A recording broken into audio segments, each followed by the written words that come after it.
Hello everyone. In this video, we are going to study about acquired immunodeficiency syndrome that is AIDS. इस video में आज हम discuss करेंगे introduction of AIDS, structure, life cycle and transmission of HIV virus with the help of animated video, diagnosis and treatment of HIV virus और last में hand written notes provide किए जाएंगे and one question will be there for you as a quiz जिसका answer आपको करना है comment section में. So welcome to the channel learn with me और मैं हूँ शिलू पचौड़ी.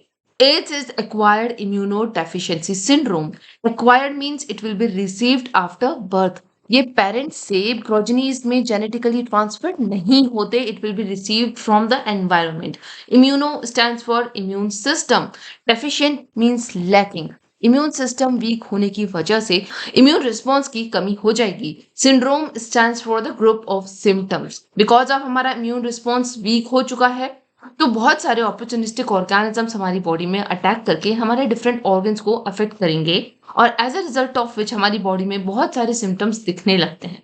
सो we can define AIDS as a chronic potentially life-threatening condition that damages our immune system and interferes with the ability to fight with the different kind of infection and disease.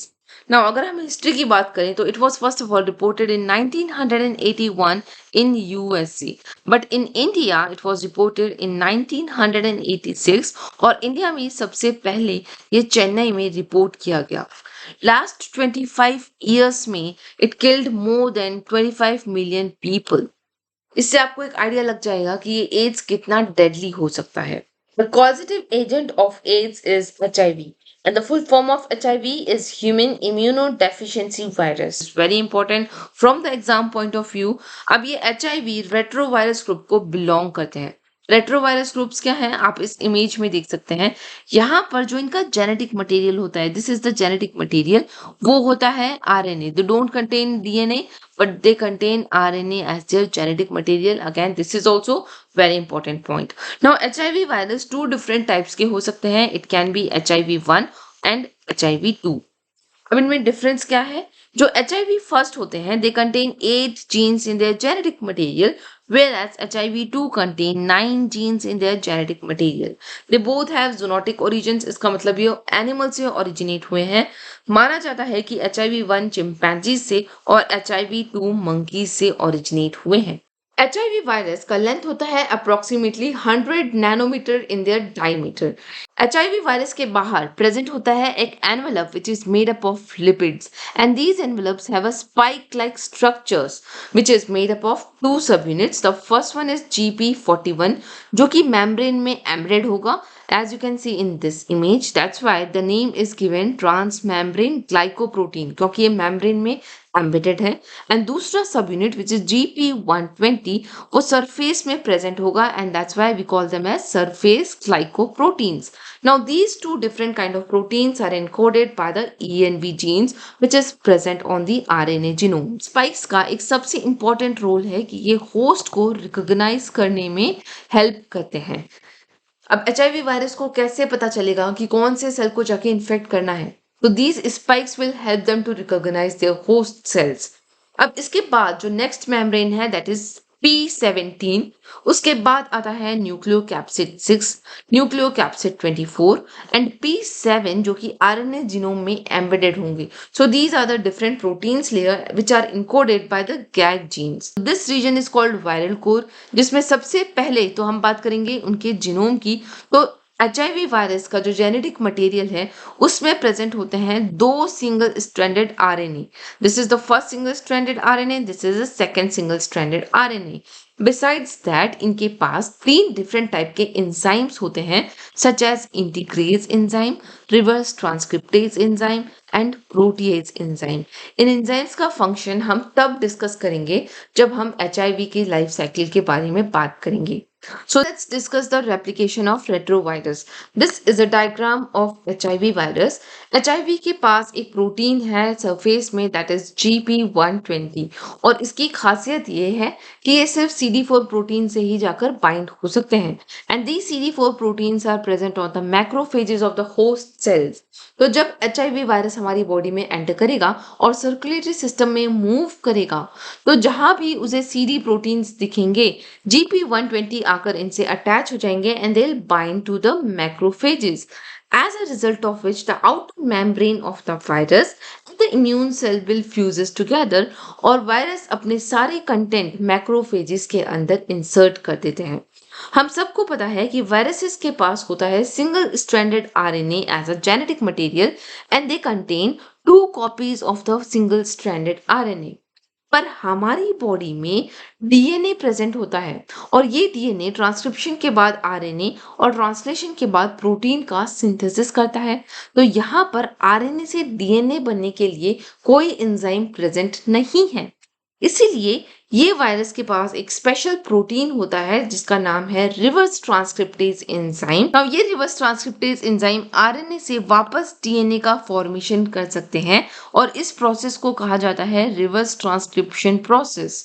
Reverse transcriptase enzyme एक single stranded DNA produce करेंगे by using the information which is stored in the viral single stranded RNA और इसके बाद reverse transcriptase enzyme viral single stranded RNA को dissolve कर देगा और उसके बदले प्रोड्यूस करेगा एक another single stranded DNA which will bind together and now it results into the formation of double stranded DNA. So this is the role which is played by the reverse transcriptase enzyme.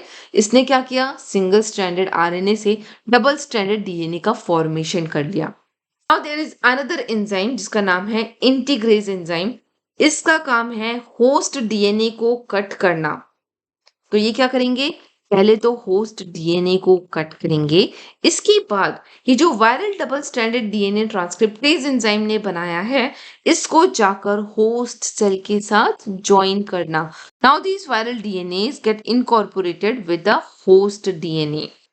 ना जब भी sales protein का synthesis करेंगे वो अपने साथ present इस viral DNA को भी ट्रांसक्राइब करेंगे और उससे भी एमआरएनए प्रोड्यूस करेंगे।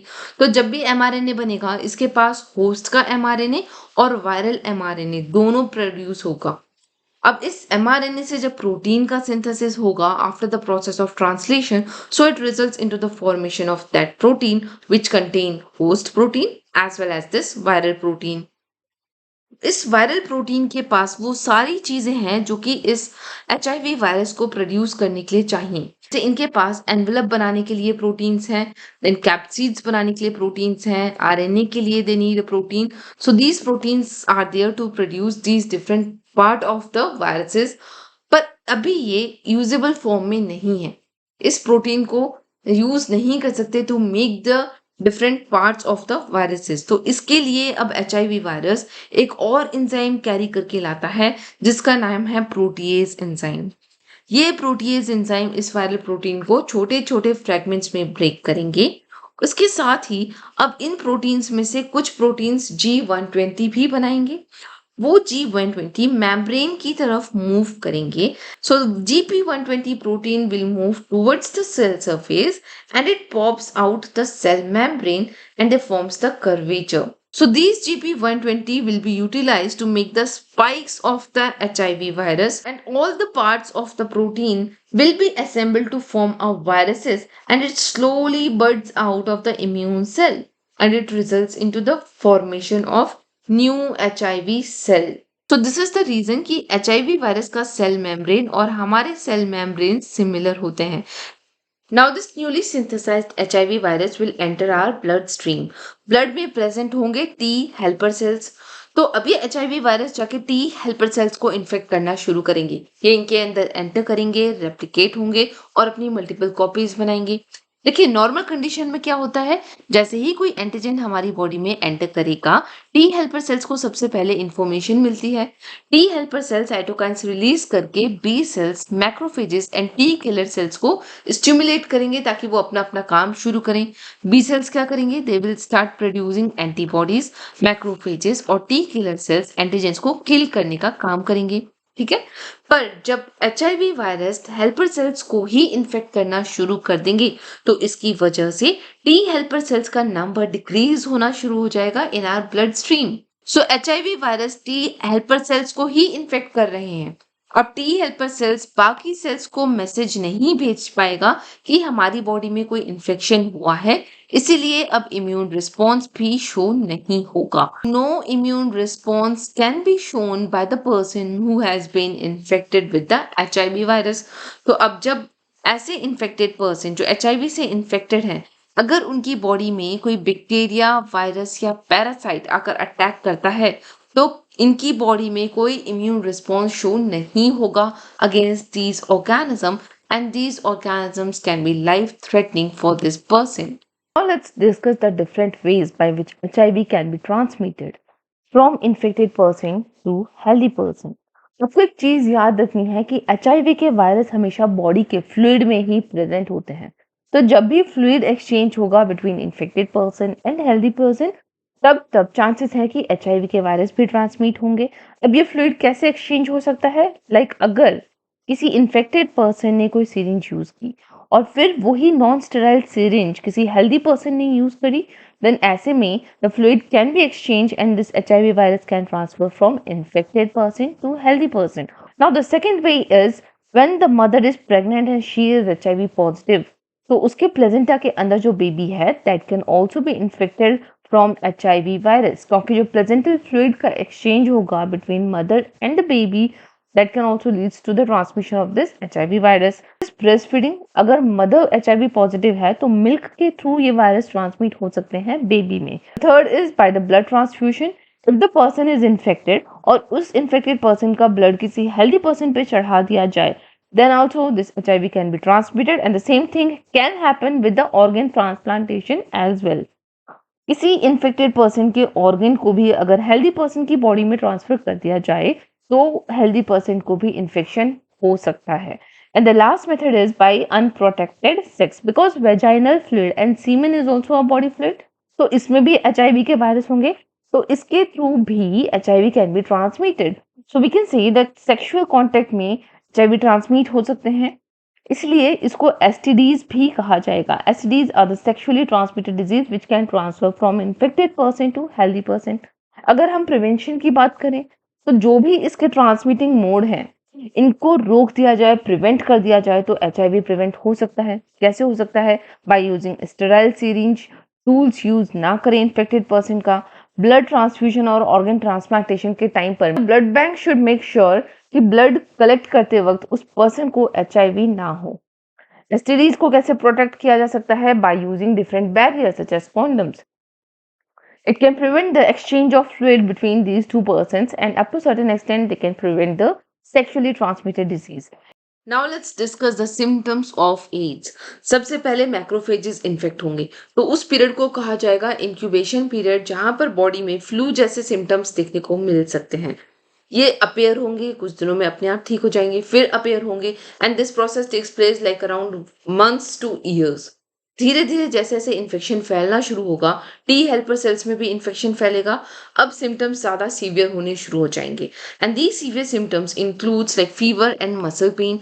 सर दर्द होगा, बहुत ज्यादा पसीना आना, मुंह में छाले हो सकते हैं, ईस्ट इन्फेक्शन होने के चांसेस बहुत ज्यादा बढ़ जाएंगे। लिम्फ ग्लैंड्स में स्वेलिंग आ सकती है। What is lymph gland? Bean shaped के स्ट्रक्चर्स होते हैं जो लिम्फेटिक टिश्यूज में प्रेजेंट सब्सटेंसेस को फिल्टर करने का काम करते हैं। डायरिया इतना ज्यादा प्रोलॉन्ग हो जाएगा कि लूज मोशन की वजह से भी एड्स पेशेंट की डेथ हो सकती है।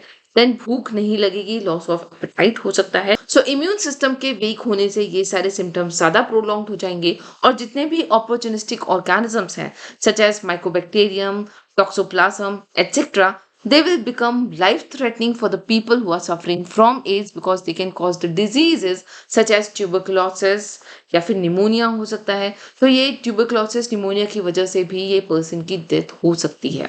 नौ HIV को डायग्नोज करने के लिए एलिसा टेक्निक यूज की जाती है, and the full form of ELISA is enzyme linked immunosorbent assay, जहां पे पेशेंट का ब्लड सैंपल चेक किया जाता है to detect the presence of antibodies against the HIV virus। क्यों एंटीबॉडीज चेक कर रहे हैं?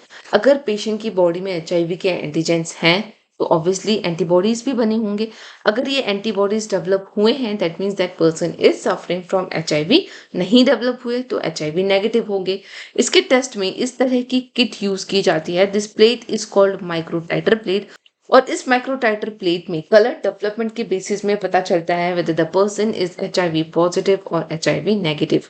Now let's discuss about the treatment of HIV virus. There is no specific treatment for HIV क्योंकि उसके पास जो सरफेस में प्रोटीन है GP120 वो बहुत फ्रीक्वेंटली अपने आप को चेंज करता रहता है। तो इसकी वजह से इसका कोई पर्टिकुलर ट्रीटमेंट या वैक्सीन डेवलप नहीं हो पाती, but up to certain extent this disease can be controlled using anti retroviral treatment. इसमें सबसे पहले प्रोटीएज इनहिबिटर एंजाइम्स यूज किए जाते हैं। प्रोटीएज इनहिबिटर मतलब ये प्रोटीएज एंजाइम को इनहिबिट करेंगे। अब प्रोटीएज का फंक्शन क्या होता है? आरएनए से प्रोटीन का सिंथेसिस करना। तो प्रोटीएज इनहिबिटर आरएनए से प्रोटीन सिंथेसिस करने वाले एंजाइम को ही इनहिबिट कर देगा, जिसकी वजह से प्रोटीन नहीं बनेगा। प्रोटीन नहीं बनेगा तो वायरस का मल्टीप्लिकेशन स्टॉप हो जाएगा and the viruses won't be able to replicate. After that, the next method is reverse transcriptase inhibitor method. यहाँ पर reverse transcriptase enzyme की एक्टिविटी को इनहिबिट कर दिया जाता है। अब इस एंजाइम का काम क्या है? आरएनए से डीएनए का डेवलपमेंट करना। अब जब वो ही इनहिबिट हो गया तो आरएनए के वायरसेस रेप्लिकेट नहीं कर पाएंगे। They won't able to multiply and this is how it will stop the multiplication of viruses. तीसरा मेथड है coffee beans. Coffee beans use करके भी इस वायरसेस के रेप्लिकेशन को कुछ हद तक रोका जा सकता है। इन ट्रीटमेंट्स के बाद भी वो पर्सन पूरी तरह से क्योर नहीं हो सकता, इसीलिए सबसे जरूरी है ऐसे पर्सन को एकदम स्टेराइल इन्वायरमेंट में रहना, उसको अपने आप को प्रोटेक्ट करके रखना पड़ेगा ताकि कोई छोटा मोटा ऑर्गेनिज्म, माइक्रो ऑर्गेनिज्म भी उसको डिजीज कॉज ना कर सके। And now these are the notes of acquired immunodeficiency syndrome, जहां पर इसका हिस्ट्री, ट्रांसमिशन ऑफ HIV, कौन से इंडिविजुअल्स हाई रिस्क में होते हैं, how we can diagnose, treatment, everything is given here. I am quickly changing the slides, you can pause the video and you can take a screenshot. Now this is a life cycle of HIV. These are the steps and the preventive measures. And now it's a quiz time. So the question is, what is the full form of ELISA? Answer me in the comment section. अगर आपको video अच्छी लगी हो तो kindly like and share the video and don't forget to subscribe the channel ताकि आने वाली videos आपको यूं ही मिलती रहें। तब तक के लिए बाय बाय, टेक केयर।